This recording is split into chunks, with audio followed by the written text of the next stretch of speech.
Hello students, we are studying the subject soil mechanics and here we are in the module 4 now, and in this module we will study effective stress principle.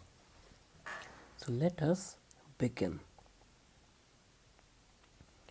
First of all, let us try to understand effective stress.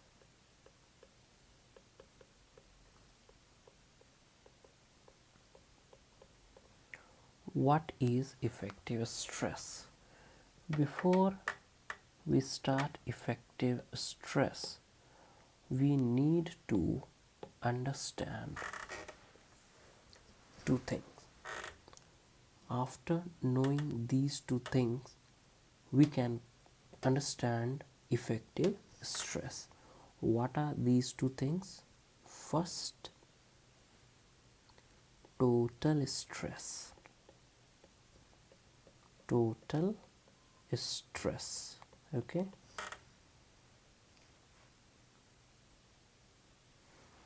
Secondly, we need to know what is pore water pressure. Okay, so let us try to understand what is total stress, and then we will know about pore water pressure. Finally, we will know about effective stress. चलिए शुरू करते हैं. देखिए, हम लोग पहले कोशिश करते हैं टोटल स्ट्रेस को समझने के लिए कि टोटल स्ट्रेस है क्या. तो मैं कंसिडर करता हूँ एक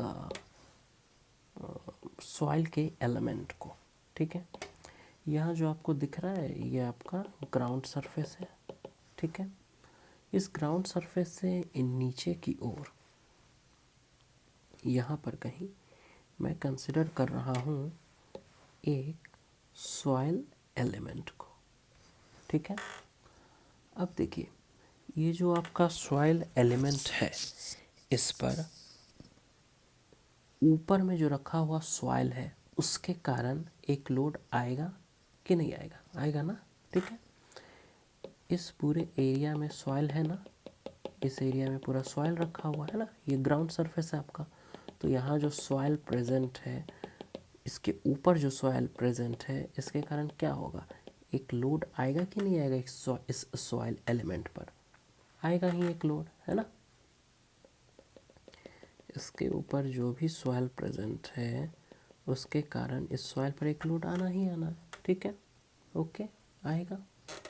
चलिए, अब देखिए, जो लोड आ रहा है किस एरिया पे आ रहा है? तो मैं मान लेता हूँ कि जो क्रॉस सेक्शनल एरिया है ना इस सॉइल एलिमेंट का, वो ए है. ठीक है, क्रॉस सेक्शनल एरिया ए है.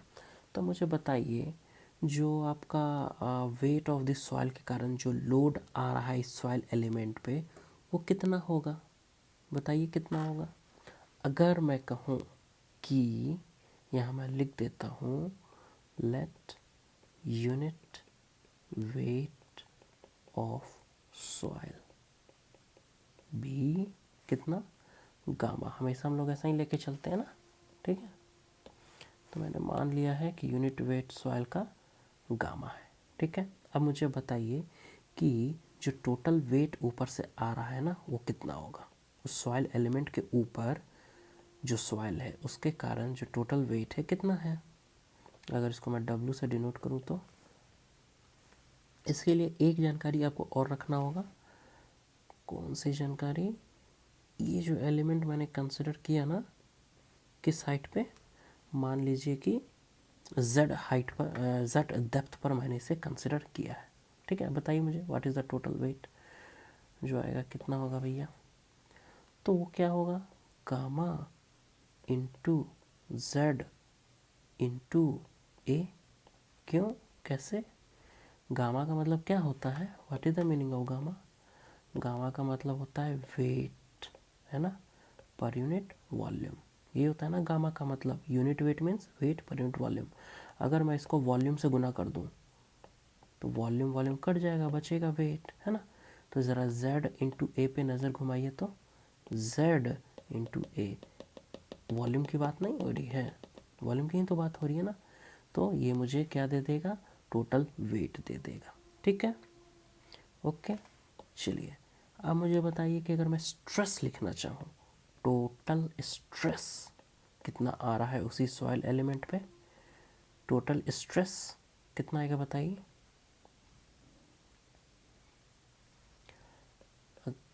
स्ट्रेस को हम लोग सिग्मा से डिनोट करते हैं, ठीक है। Stress means what, load, force, जो आप कहना चाहें, डिवाइडेड बाय एरिया। तो gamma into Z into A, यही तो फोर्स या लोड है ना, डिवाइडेड बाय एरिया। इसी एरिया पे तो फोर्स लग रहा है ना, ए कैंसिल, तो sigma is equal to gamma Z. ये आ गया आपका क्या, स्ट्रेस, ठीक है। स्ट्रेस का यूनिट क्या होता है, हम लोग किलो न्यूटन पर मीटर स्क्वायर में भी ले सकते हैं, ठीक है। तो ये आपका टोटल स्ट्रेस कुछ इस तरह डिफाइंड है, ठीक है। टोटल स्ट्रेस का मतलब क्या हो गया कि जो भी एक सॉइल एलिमेंट आप कंसिडर कर रहे हैं उसके ऊपर जो भी लोड आ रहा है। देखिए यहाँ मैंने लोड किसके कारण बताया, कि जो सॉइल है उसके कारण जो लोड आ रहा है। ये बिल्कुल पॉसिबल है कि जो ग्राउंड सरफेस है उसके ऊपर कोई सुपर स्ट्रक्चर कंस्ट्रक्टेड है, उसके कारण भी जो लोड आएगा उसको भी हम लोग कंसिडर करेंगे, ठीक है। अभी कोई सुपर स्ट्रक्चर नहीं था तो हमने सिर्फ और सिर्फ जो सॉइल था उसी की बात की, ठीक है।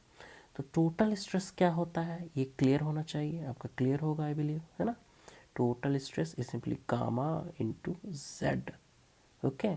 जो भी उसके ऊपर सुपर स्ट्रक्चर है या नहीं है, फुटिंग है तो उसका क्या लोड आ रहा है, या सिर्फ सॉइल है उसका कितना लोड आ रहा है ना, divided by cross sectional area. ये आपका देता है टोटल स्ट्रेस। क्या देता है, टोटल स्ट्रेस, ठीक है।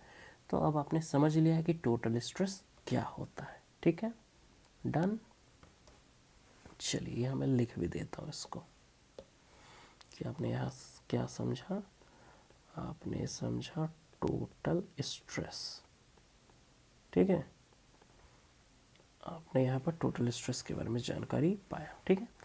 आइए अब हम लोग यहाँ, मैंने क्या बताया था कि दो चीज़ें इंपॉर्टेंट है ना, तभी आपको इफेक्टिव स्ट्रेस समझ में आएगा। टोटल स्ट्रेस मैंने बता दिया, अब आपको बताते हैं कि पोर वाटर प्रेशर क्या होता है। यहाँ आपको बताते हैं पोर वाटर प्रेशर क्या होता है,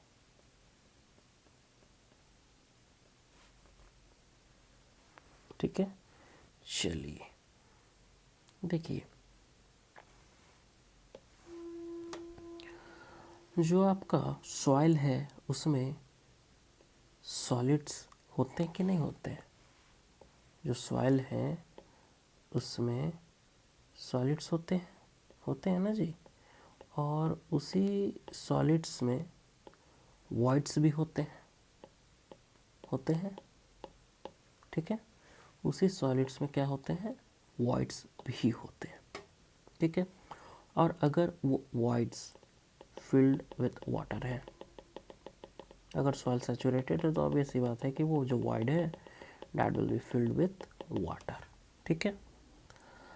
अब ऐसा है कि जो वाटर है ना वो इस सॉइल में चारों तरफ, है ना, चारों तरफ क्या करेगा, एक प्रेशर एग्जर्ट करेगा कि नहीं करेगा, करेगा, ठीक है। पास्कल्स लॉ को याद करिए, ये जो वाटर है ये चारों तरफ क्या करेगा, प्रेशर एग्जर्ट करेगा, ठीक है।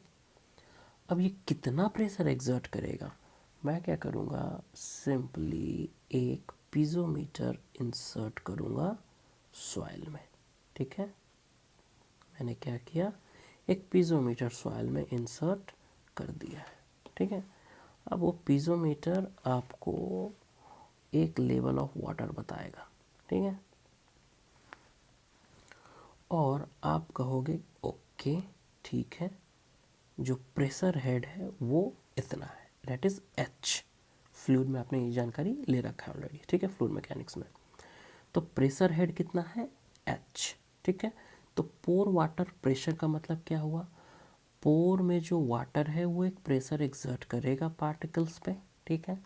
अब उसको कैसे मेज़र करें, तो हम लोग एक पीजोमीटर का यूज़ करके उसको मेज़र कर सकते हैं। जितना पानी राइज करेगा वो हमें प्रेशर हेड दे देगा। ठीक है, जो पोर वाटर प्रेशर है इसको हम लोग यू से डिनोट, स्मॉल यू से डिनोट करते हैं। ठीक है, तो पोर वाटर प्रेशर बस इतना है। अब देखिए एक बहुत ही कहें कि डेप्थ में आपको पोर वाटर प्रेशर मेज़र करना है ना, तो उतना लंबा तो हमारे पास ये पीज़ोमीटर होगा नहीं, होगा क्या, नहीं होगा। तो उस केस में क्या करेंगे, तो देखिए अगर बहुत ही डेप्थ में भी आप चले जाओगे ना, तो एक चीज़ को समझिए कि आपका जो सॉइल एलिमेंट है ना, उसमें सॉलिड्स है, ओके। लेकिन क्या होता है ना, ये जो सॉलिड्स हैं उन्हीं के बीच एक टेढ़ा मेढ़ा ट्यूब आपको दिखता है। ये देखिए यहाँ मुझे एक टेढ़ा मेढ़ा ट्यूब दिख रहा है ना, है ना।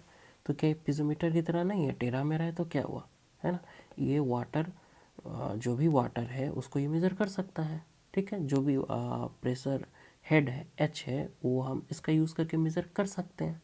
ठीक है, तो अगर मैं इसको ड्रॉ करूँ तो ये देखिए यहाँ एक टेढ़ा मेढ़ा सा मुझे पिज़ोमीटर टाइप मिल गया। ठीक है, तो इसमें वाटर कहाँ तक राइज किया, अगर मैं उसको मेज़र कर लूँ तो मैं बता सकता हूँ कि प्रेशर हेड कितना है। ठीक है, ओके। तो ये है पोर वाटर का कॉन्सेप्ट। ठीक है, देखिए इसको अगर आप लोग कंसोलिडेशन इसी सेमेस्टर में पढ़ते तो और समझ में आता। खैर मैं बता रहा हूँ थोड़ी सी बातें। हाँ, इसको इस तरह समझिए कि आप सॉइल के ऊपर कोई प्रेशर एग्जर्ट कर रहे हैं, तो सॉइल में क्या क्या है, सॉइल में सॉलिड्स हैं और सॉइल में वाटर है। तो कुछ हिस्सा प्रेशर का वो सॉइल अपने ऊपर ले रहा है, ठीक है, स्ट्रेस के रूप में, और कुछ हिस्सा वाटर अपने ऊपर ले रहा है। ठीक है, तो यही दोनों को अगर जोड़ दें, कितना सॉइल अपने ऊपर ले रहा है, ठीक है, और कितना वाटर अपने ऊपर ले रहा है, तो ये आपको दे देगा टोटल स्ट्रेस। ठीक है, बहुत ही साधारण भाषा में इसको इसी तरह समझिए। ठीक है, टोटल स्ट्रेस क्या हो गया, तो आपने टोटल स्ट्रेस निकालना है, तो जो भी प्रेशर लग रहा है सॉइल के ऊपर, कुछ हिस्सा प्रेशर का सॉइल अपने ऊपर लेगा जो सॉलिड पार्टिकल्स हैं, और कुछ हिस्सा वाटर अपने ऊपर लेगा। ठीक है, ये आपको दे देगा टोटल स्ट्रेस। ठीक है, चलिए अब देखिए हम लोग बढ़ने की कोशिश कर रहे हैं इफेक्टिव स्ट्रेस के तरफ। Father of soil mechanics Terzaghi, कौन, तरजागी।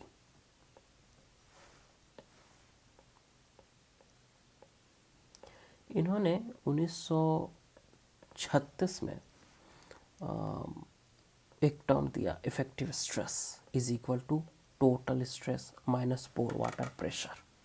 क्या दिया, इफेक्टिव स्ट्रेस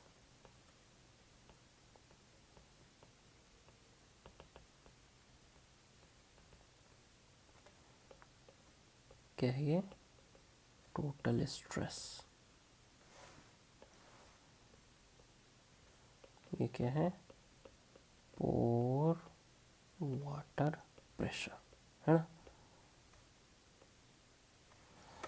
तो इन्होंने 1936 में कहा कि भैया सिग्मा बराबर सिग्मा बार बराबर sigma minus U, that is effective stress equal to total stress minus pore water pressure.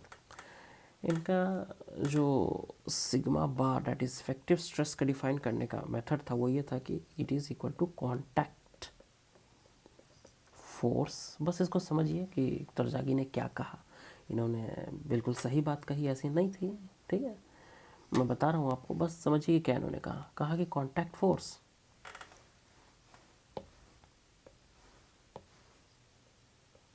Divided by contact area, this is what is effective stress. ठीक है, बस इसको ध्यान में रखिए। ओके, फिर आए कौन, लांबे एंड वाइटमैन। ये कब आए भैया, ये आए 1969 में। ठीक है, इन्होंने जो तरजागी ने कहा उससे कुछ डिफरेंट कहा। ठीक है, क्या कहा इन्होंने, आइए उस चीज़ को हम लोग देखते हैं। इसको मैं यहाँ लिख देता हूँ।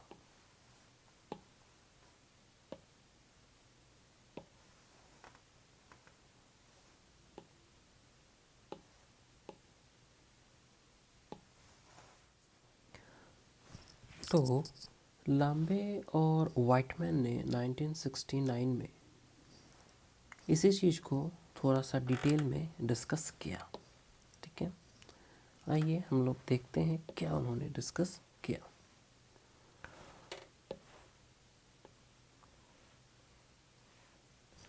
उन्होंने बात किया सॉइल एलिमेंट्स का। ठीक है, ये है कुछ सॉइल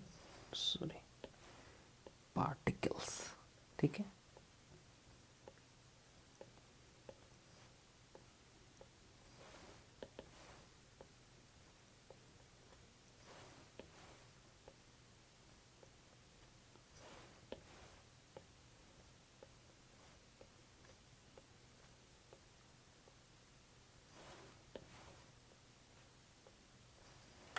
ठीक है, ये कुछ सॉइल पार्टिकल्स हैं। ओके, अब देखिए कि आपस में ये सॉइल पार्टिकल्स का एक कांटेक्ट है। ठीक है, ओके, आपस में ये सारे पार्टिकल्स जुड़े हुए हैं।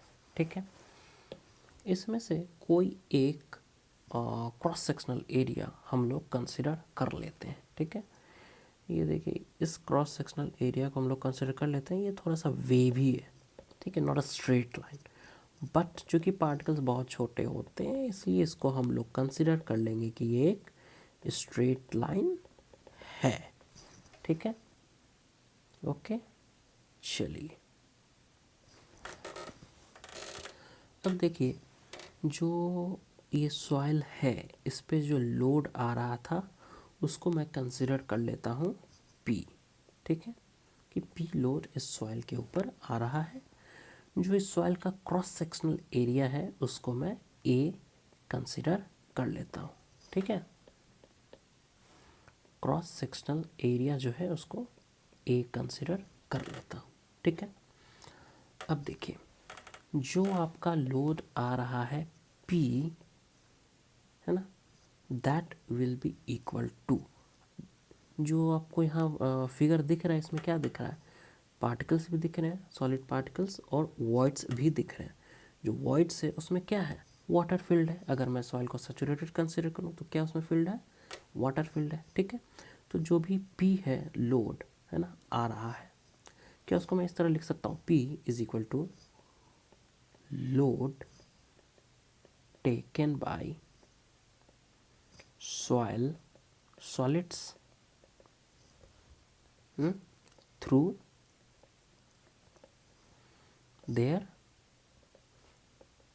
कॉन्टैक्ट एरिया, है ना। कॉन्टैक्ट एरिया मतलब अगर ये पार्टिकल देखिए ये यहाँ लोड आ रहा है तो ये पार्टिकल इस पार्टिकल को लोड कैसे ट्रांसफ़र देगा, अपने कॉन्टैक्ट एरिया के कारण ही तो ट्रांसफ़र करेगा ना लोड। ठीक है, फिर ये पार्टिकल नीचे कैसे ट्रांसफ़र करेगा, सारे कॉन्टैक्ट एरिया के कारण ही ट्रांसफ़र करेंगे। ठीक है, वही चीज़ यहाँ लिखा गया है कि load taken by soil solids through their contact area, अगर पी लोड आ रहा है तो, plus load taken by water. ठीक है, यही है पी। अगर मैं पी को देखूं तो कौन लोड ले रहा है, जो पार्टिकल है वो, और जो वाटर है वो, तो वही होगा, तोड़ के हमने लिख दिया। ठीक है, इसका मतलब ये होगा कि पी इज इक्वल टू, अब ये जो load taken by soil solids हैं उसको हम कैसे लिख सकते हैं, तो देखिए यहाँ जो कॉन्टैक्ट एरिया आपको दिख रहा है, ठीक है, तो ऐसा है कि जो कॉन्टैक्ट फोर्स है दैट इज, अगर यहाँ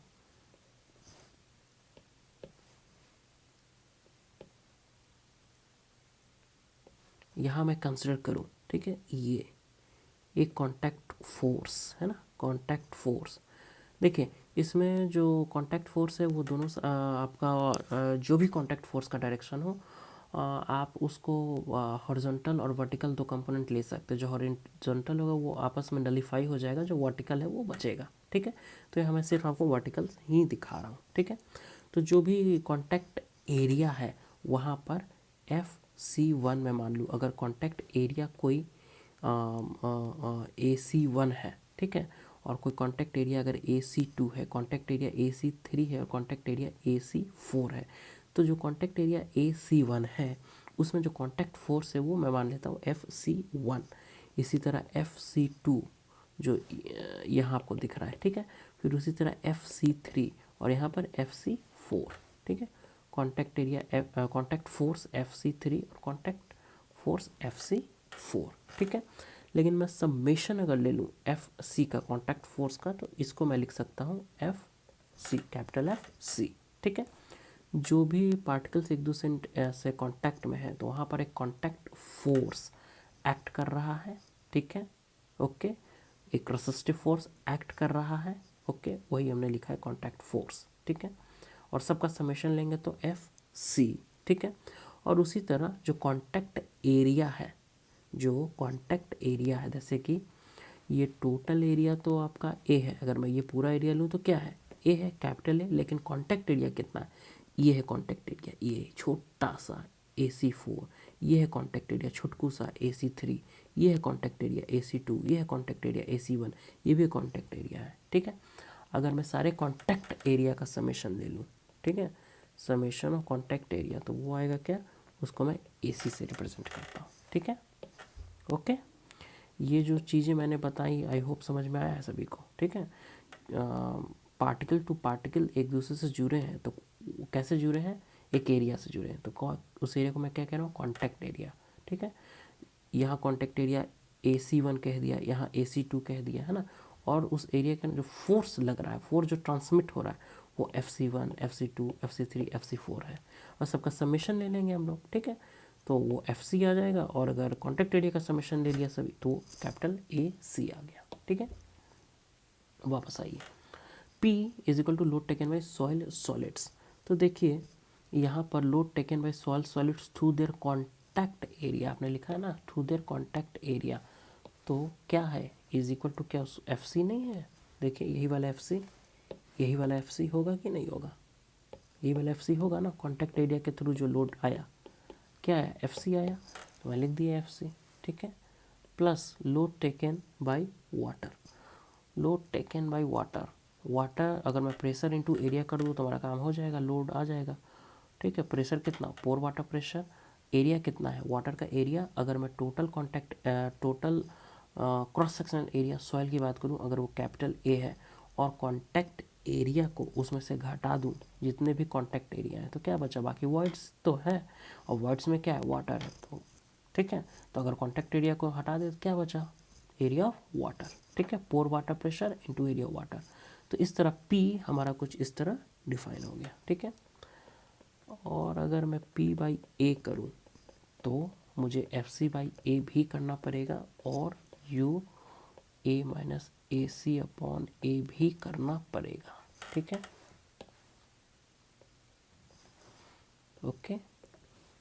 तो P by A is equal to FC by A plus U, देखिए यहाँ मैं अगर A को अंदर ले जाऊँ तो क्या आएगा, 1 माइनस AC अपॉन A, ठीक है, ये आएगा ना।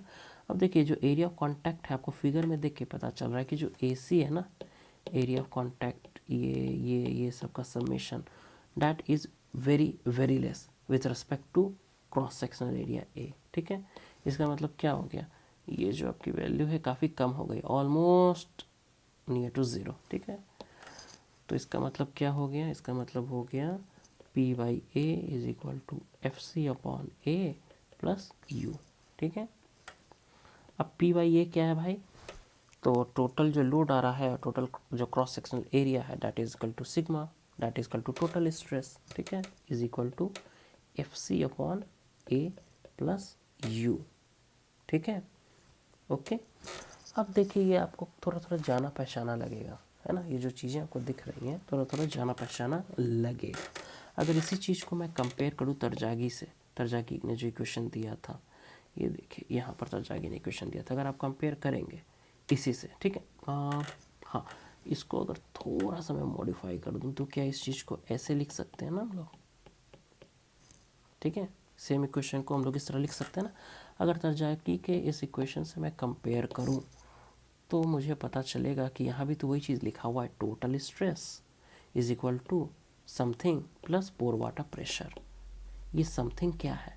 यही तो इफेक्टिव स्ट्रेस है ना, यही तो इफेक्टिव स्ट्रेस है, लेकिन दोनों में एक डिफरेंस है।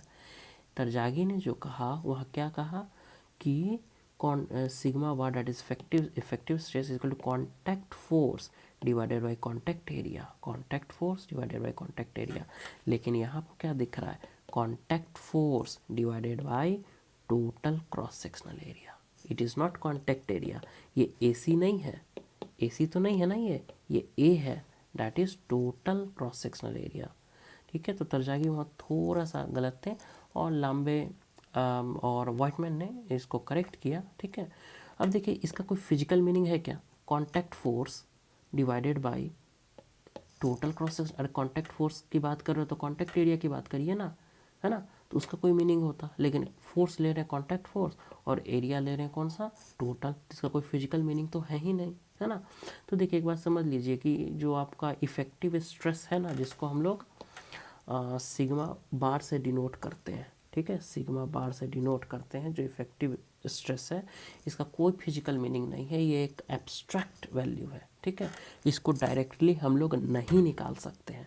इसको निकालने का एकमात्र तरीका है आपका क्या है कि आपको जो टोटल स्ट्रेस है पता होना चाहिए, है ना, और आपको जो पोर वाटर प्रेशर पता होना चाहिए। ठीक है, और दोनों का अगर आप सब्ट्रैक्ट करेंगे एक दूसरे से तो आपको जो इफ़ेक्टिव स्ट्रेस है वो मिलेगा। ठीक है, तो ये कुछ जानकारी थी इफ़ेक्टिव स्ट्रेस के बारे में। ठीक है, तो it is equal to total contact force divided by total क्या? Cross sectional area, not contact area. ठीक है, hence it is having no physical significance. Physical इसका कोई मायने नहीं है, फिजिकली, है ना। आप गए मैदान में, देखा सॉइल और कोई इंस्ट्रूमेंट निकाला धर और बोला उसको सॉइल में डाला और बोला ये देखो भैया ये हमने डायरेक्टली इफेक्टिव स्ट्रेस निकाल लिया है, इतना है ना, संभव नहीं है।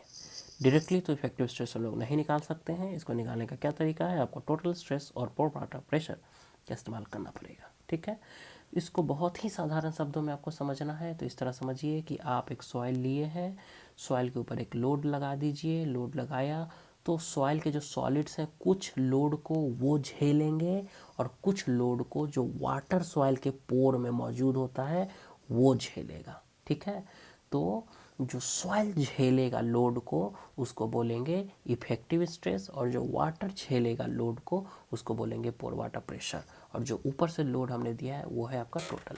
ठीक है, ओके, तो ये है आपका कॉन्सेप्ट इफेक्टिव स्ट्रेस का। ठीक है, कैसे इसको हम लोग अप्लाई करेंगे, कैसे हम लोग कैलकुलेट करेंगे, आइए अब उन चीज़ों को हम लोग देखते हैं। चलिए, जो इफ़ेक्टिव स्ट्रेस को मैंने डिस्कस किया वही चीज़ें यहाँ लिखी गई हैं, उन्हीं चीज़ों को यहाँ थोड़ा सा बता दिया गया है। ठीक है, इफ़ेक्टिव स्ट्रेस के बारे में ऐसा है कि जो कार्ल तरजागी थे उन्होंने 1936 में पहली बार इसके बारे में चर्चा किया, है ना। And Karl Terzaghi is also known as the father of soil mechanics और जियोटेक्निकल इंजीनियरिंग।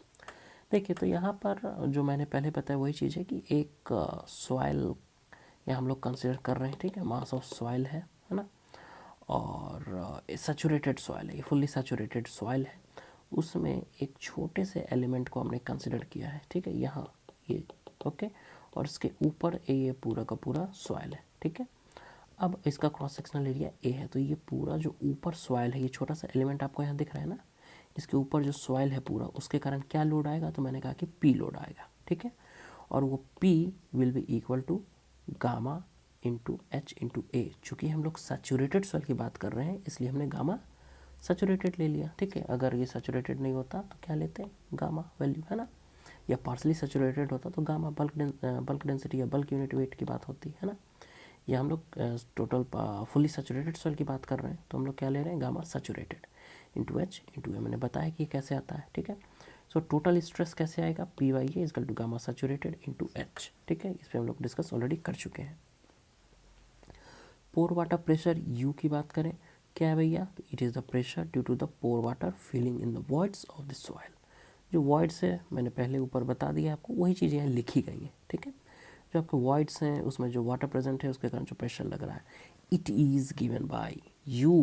पोर वाटर प्रेशर कहीं भी आपको निकालना है तो it will be given by gamma W unit weight of water into H. H क्या हो गया भाई, एच ये देखिए क्या है, प्रेशर हेड है ना, प्रेशर हेड एच, ठीक है। तो gamma W into H, pore water pressure is defined like this, okay. इसे हम लोग न्यूट्रल प्रेशर, न्यूट्रल स्ट्रेस भी कहते हैं। क्यों? क्योंकि can not resist shear stress, okay. Pore water pressure is taken as zero when it is equal to atmospheric pressure, because soil engineering या soil mechanics में जब भी हम लोग बात करते हैं ना प्रेशर का, तो वहाँ वो प्रेशर हमेशा गेज प्रेशर होता है ना, एब्सोल्यूट प्रेशर नहीं होता। इसके बारे में हम लोग फ्लूइड मैकेनिक्स में भी आपने पढ़ा होगा, ठीक है। तो इफेक्टिव स्ट्रेस को कैसे डिफाइन करते हैं भाई, तो effective stress is defined as sigma bar is equal to total stress minus pore water pressure. इस पर्टिकुलर केस में total stress is equal to gamma saturated into H minus pore water pressure is gamma W into H. तो अगर H मैंने बाहर ले लिया common, तो gamma saturated minus gamma W it is equal to क्या, first chapter में जाइए तो याद आएगा, it is equal to submerged unit weight. So sigma bar is equal to gamma dash into H. हर जब भी आपके पास प्रॉब्लम आएगा तो आप वहाँ पर इफेक्टिव स्ट्रेस को निकालोगे, है ना। आपको पता होना चाहिए कि effective stress is simply total stress minus pore water pressure. आप हर बार टोटल स्ट्रेस को निकालोगे, कितना आएगा आप देखोगे, समझोगे कि टोटल स्ट्रेस हमारा इतना आ रहा है।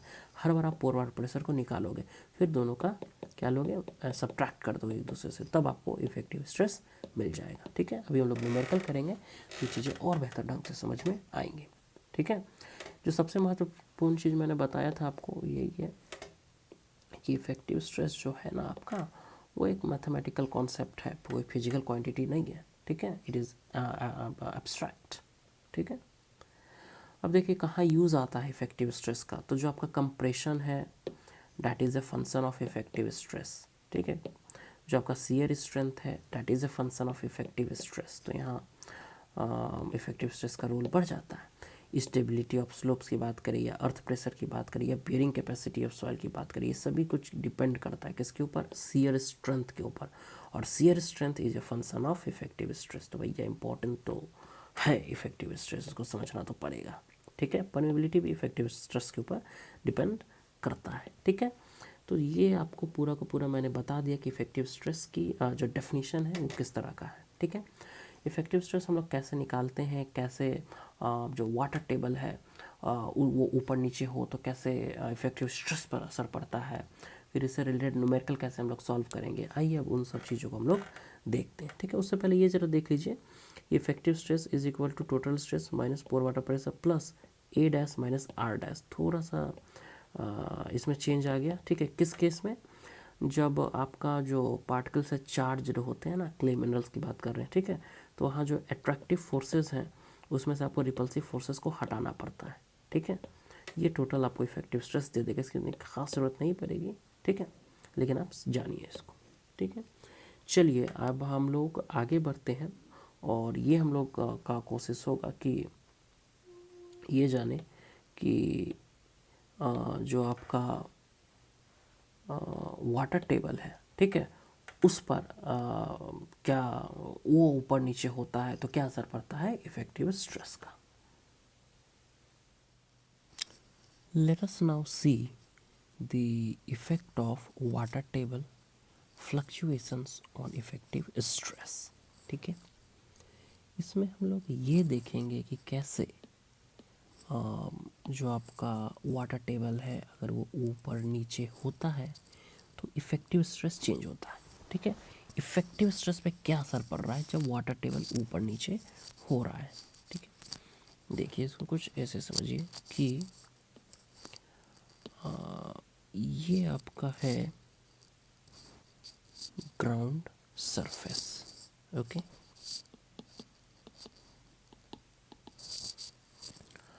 और इसमें मैं आपको दिखा रहा हूँ यहाँ water table, okay, this is water table, okay. ये क्या है, ये है आपका ग्राउंड सरफेस और ये क्या है आपका वाटर टेबल, ठीक है। और इसमें नीचे डेप्थ की ओर जा रहे हैं तो कोई एक सेक्शन हमने कंसिडर कर लिया है, ठीक है। सेक्शन को हम कहते हैं एक्स एक्स, ठीक है। अब ये जो सेक्शन एक्स एक्स जहाँ पर हम लोग बात कर रहे हैं, ठीक है, कि इफेक्टिव स्ट्रेस वगैरह निकालेंगे, ठीक है, वो एक्स एक्स सेक्शन है, ठीक है, सॉइल के अंदर। तो ये एक्स एक्स सेक्शन से जो ग्राउंड सरफेस है ना, ये आपका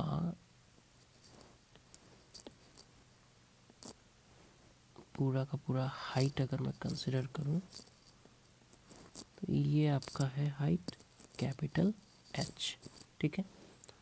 और जो आपका एक्स एक्स सेक्शन है वहाँ अगर वहाँ से लेकर के मैं मेज़र करूं वाटर टेबल तक, वो दिया हुआ है कितना H2। और वाटर टेबल से लेकर के ग्राउंड सरफेस का अगर मेज़रमेंट किया जाए तो वो दिया हुआ है आपका H1, ठीक है। सिचुएशन आपको समझ में आ गया है। आपको यहाँ दिख रहा है ग्राउंड सरफेस, आपको दिख रहा है एक सेक्शन एक्स एक्स जहाँ हम लोग स्ट्रेस इफेक्टिव स्ट्रेस निकालने की बातें करेंगे, और उससे H2 हाइट के ऊपर है क्या दिख रहा है आपको वाटर टेबल। अगर वाटर टेबल यहाँ दिख रहा है इसका मतलब क्या है, इसके नीचे जो भी सॉइल है वो क्या है, पूरी तरह सैचुरेटेड है, ठीक है, ओके। चलिए अभी ये सिचुएशन है। तो जब आपका वाटर टेबल एक पर्टिकुलर हाइट पे है, ठीक है, तो मैं क्या करता हूँ कि मैं कोशिश करता हूँ इफ़ेक्टिव स्ट्रेस एक्स एक्स पे निकालने के लिए। तो एट एक्स एक्स अगर हम बात करें, ठीक है, मुझे बताइए टोटल स्ट्रेस कितना, इफेक्टिव स्ट्रेस निकालना है तो क्या करना होगा, हमें निकालना होगा टोटल स्ट्रेस और निकालना होगा पोर वाटर प्रेशर, ठीक है। बताइए टोटल स्ट्रेस कितना है सेक्शन एक्स एक्स पर। अब देखिए अगर आपको स्ट्रेस निकालना है, टोटल स्ट्रेस निकालना है, इसके लिए कुछ रिक्वायरमेंट्स है, बेसिक रिक्वायरमेंट्स। क्या है रिक्वायरमेंट, आपका जो सॉइल है उसका यूनिट वेट आपको पता होना चाहिए। तो मैं कहता हूँ कि जो वाटर टेबल से ऊपर का सॉइल है उसका यूनिट वेट गामा है, ठीक है। और जो वाटर टेबल से नीचे का सॉइल है उसका यूनिट वेट गामा सैचुरेटेड है। क्यों, क्योंकि वाटर टेबल से नीचे का जो सॉइल है वो सैचुरेटेड है, ठीक है, सैचुरेटेड सॉइल, इसलिए उसमें गामा सैट से हमने डिनोट किया।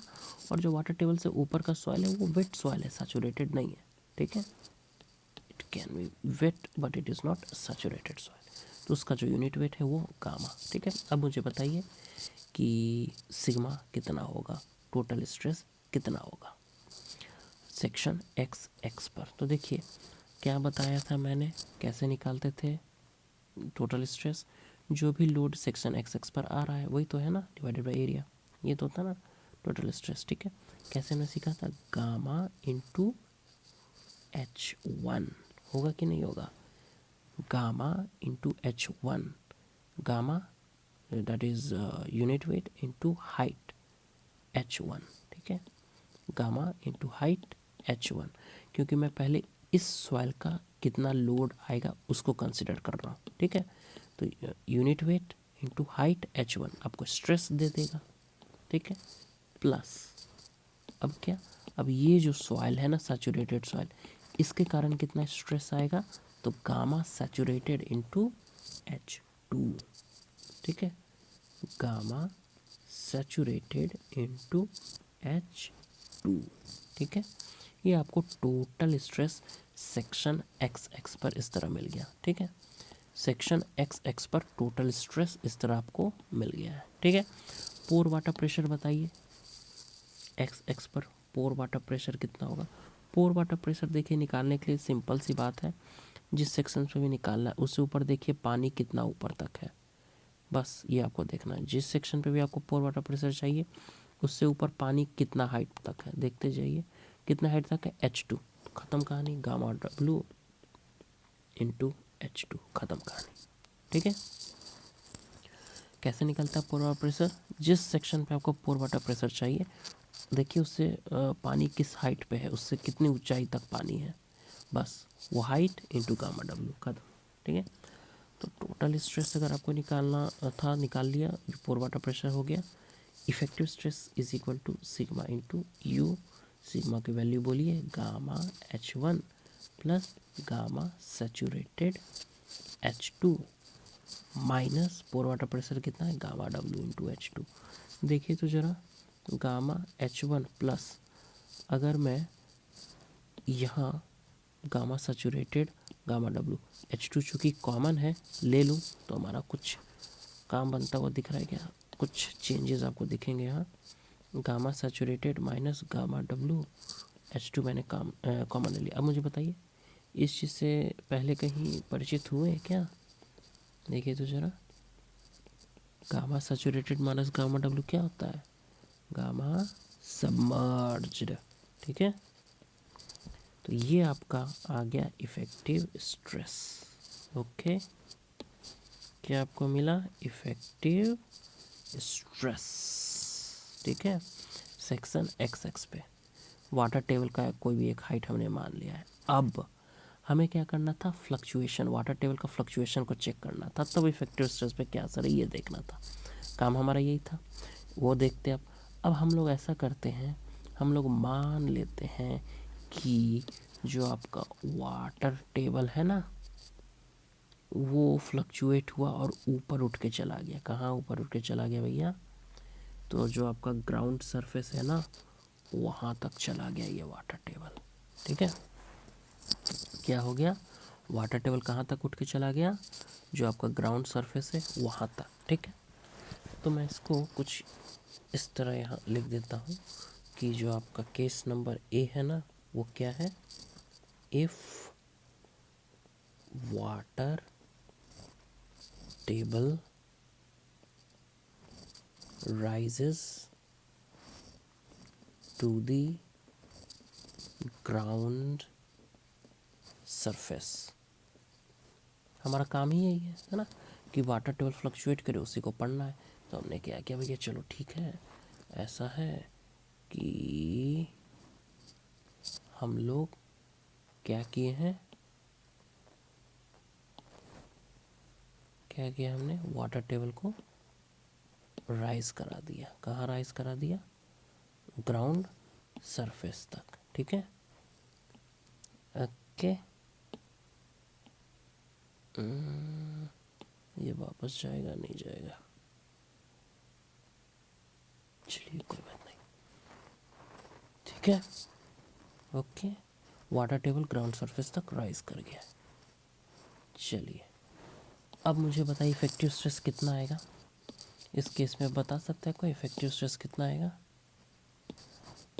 देखिए टोटल स्ट्रेस बताइए पहले, total stress is equal to कहाँ, सेक्शन XX की ही मैं अभी भी बात कर रहा हूँ, ठीक है। टोटल स्ट्रेस बताना है, टोटल स्ट्रेस क्या होगा भैया? अब देखिए आपको नहीं लगता कि अब ये गामा का जो कॉन्सेप्ट है ख़त्म हो गया? अब पूरी की पूरी सॉइल वाटर टेबल के नीचे है, पूरी की पूरी सॉइल सैचुरेटेड होगी, ठीक है। तो गामा सैचुरेटेड कितना इंटू H, ठीक है, यही तो होगा ना total stress, gamma saturated into total height जो है, ठीक है। This is what is total stress.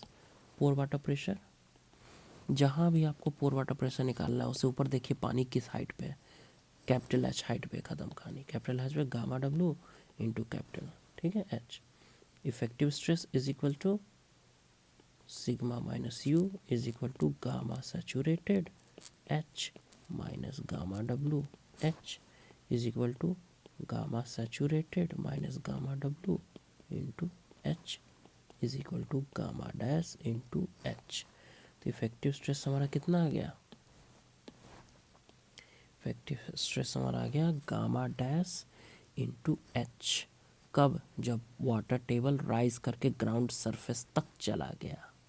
पहले कितना था, gamma into H1 plus gamma dash into H2, लेकिन अब क्या हुआ, गामा डैश H, ठीक है।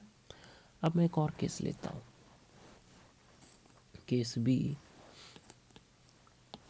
केस बी में क्या है कि if water table is depressed, if water table is depressed below x x, अगर वाटर टेबल एक्स एक्स के बिलो चला जाए तब क्या होगा।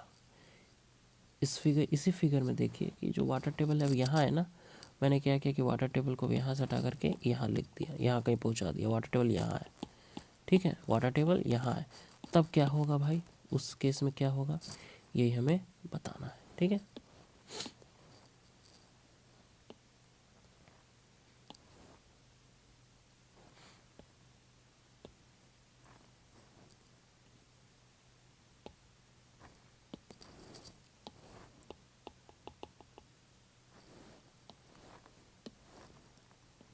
ये आपका क्या है, ग्राउंड सरफेस, और वाटर टेबल कहाँ है, यहाँ नीचे है कहीं, ठीक है, वाटर टेबल नीचे है, ये क्या है आपका ग्राउंड सरफेस।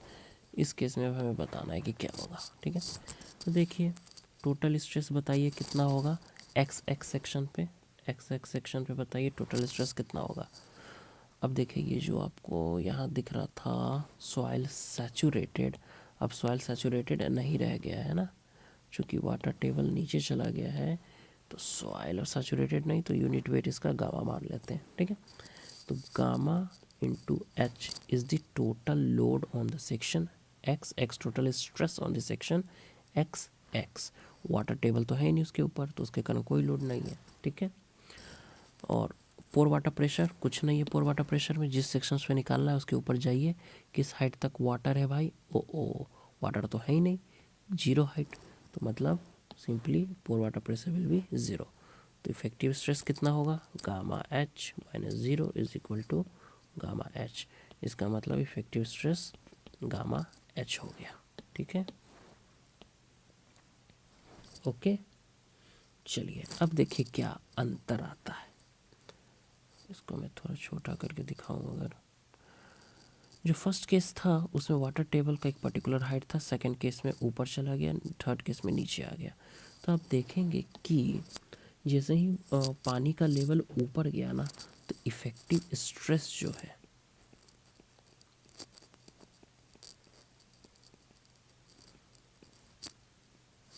इज रिड्यूस्ड, ठीक है, और यहाँ जो इफेक्टिव स्ट्रेस है वो क्या हुआ है, इंक्रीज्ड।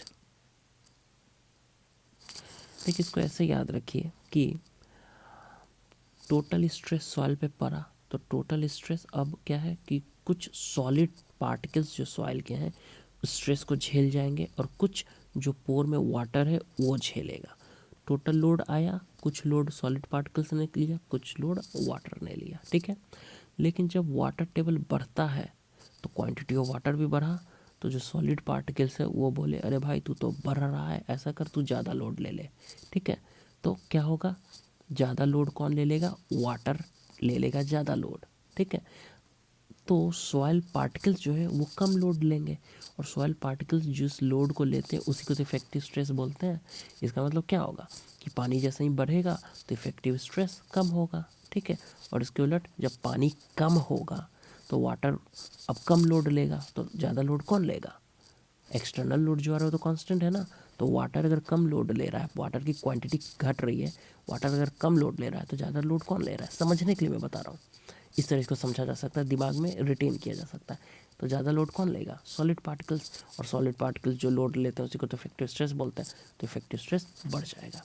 तो अब आपको बस यही समझना है कि वाटर टेबल अगर ऊपर की ओर बढ़ेगा और राइज करेगा तो इफेक्टिव स्ट्रेस घटेगा, और अगर वाटर टेबल नीचे की ओर जाएगा तो इफेक्टिव स्ट्रेस बढ़ेगा, ठीक है। वही चीज़ मैथमेटिकली यहाँ दिखाया गया है, ठीक है। चलिए